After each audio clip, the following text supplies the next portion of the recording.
Okay, so we've got the i-mon wired up temporarily to a multimeter with a 9-volt power supply and refitted the i-mon board.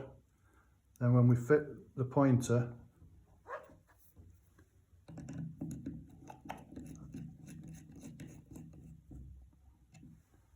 the multimeter should start reading 4 milliamp at 0, so we can move the pointer so that when it's pointing at 0,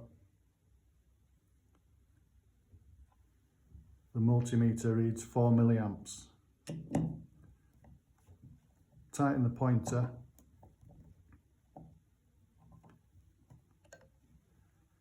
If the multimeter isn't showing 4 milliamps, then we may have to undo these 2 screws and adjust the board so that at 0 it reads 4 milliamps and at maximum scale it should read 20.